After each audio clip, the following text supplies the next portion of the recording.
Al in Chicago, thanks for waiting. Hi, I've been watching clips of this show for a long time, and you guys have really helped give a voice to atheists like myself who have had some trouble thinking about how to get in relationships and stuff. Well, thank you. My question is, I've been an atheist for about 4 years or so, and I just got involved with a girlfriend who believes in Christ and God the Father and so forth, but she's a pretty a la carte Christian. She's not really happy with the more traditional ideas, and she's had her share of why hath God forsaken me moments and that kind of thing. And I'm curious, like, what resources I should look for, anecdotes you might have. I know this isn't a relationship chat line or anything, but, like, what experience would you have with such a relationship of atheist with a believer? I have no experience of that kind. You see, the thing is that every one of these is different, and I don't know what you guys have and haven't talked about, or what the nature of your relationship is, or what you're comfortable with, because I do know people who are in relationships where one person believes and the other one doesn't, and sometimes it works, and sometimes it fails disastrously. I think it is probably bad if either of you are intent on changing the other. I think that, I'd just say that it's probably not the best way to go into a relationship. But talking honestly about what each of you believe or don't believe and why is something that I think could be important.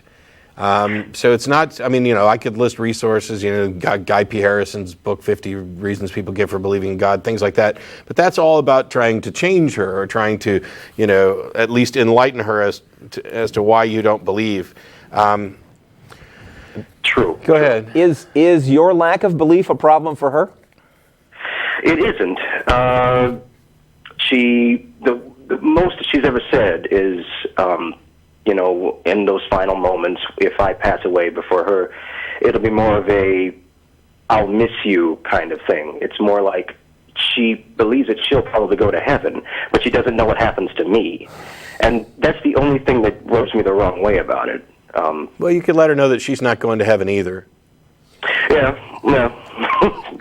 Because nobody is. Exactly. Even if it's true, nobody is. Well, yeah, that's true. Yeah. If the standard Christian model of heaven is accurate, then, and my mom is convinced that she's going, and she's also convinced that I'm going to hell, then I have to let my mom know that she's not going to heaven. Because my mom is this collection of memories and ideas and feelings and emotions, and she loves me, and it would be painful and bring her lots of sorrow to find out that I'm in hell. And so, since there's no pain or sorrow in heaven, either she doesn't get to go, or she has been modified in some way so that to reconcile this conflict, in which case she's no longer my mom. So either way, my mom's not going to end up in heaven. Wow, that's brilliant. I don't know if it's brilliant. It's kind of easy to poke fun at things that are kind of silly, but... Well, yeah, that's true. One small thing. I know you have a lot, but I do admit that I do have this back in my head desire for her to eventually take that road that I took. I was a black Muslim, and then I was a pan-deist, and then a sort of a deist, and then I just gave up on all that and just was happy to be an atheist.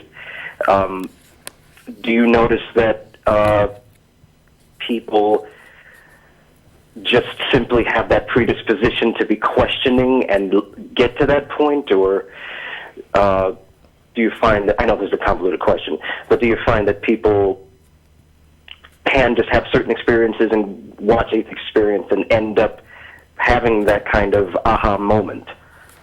I don't know that there is a moment. There is for some people. There's not for others. There's as many paths out of religious belief as there are in, and maybe more. I can't fault you for wanting somebody that you care about to rely on reason and to have beliefs that are consistent with reality. But it's the only caution that I'd say is that continuing a relationship where you are strongly wanting to change the other person, from everything I understand, probably not a good thing. But gotcha. I do know that it can work out, and I hope it works out in your case. And I know that I don't know. I think that the key is to talk with each other as openly and honestly as possible. Honest till it hurts. Because if you guys make it through honest till it hurts, everything after that's cake. Coolness. I appreciate your time, and I'll be watching you for quite a while. Yeah, and if your relationship falls apart, you cannot sue me. Will do. Thanks, Al. Thanks so much, guys. As a reminder, after the show's over here in about 20 minutes, we'll be going to Threadgill's to eat. It's right there on the screen. Don't know what you're doing. It's up to you.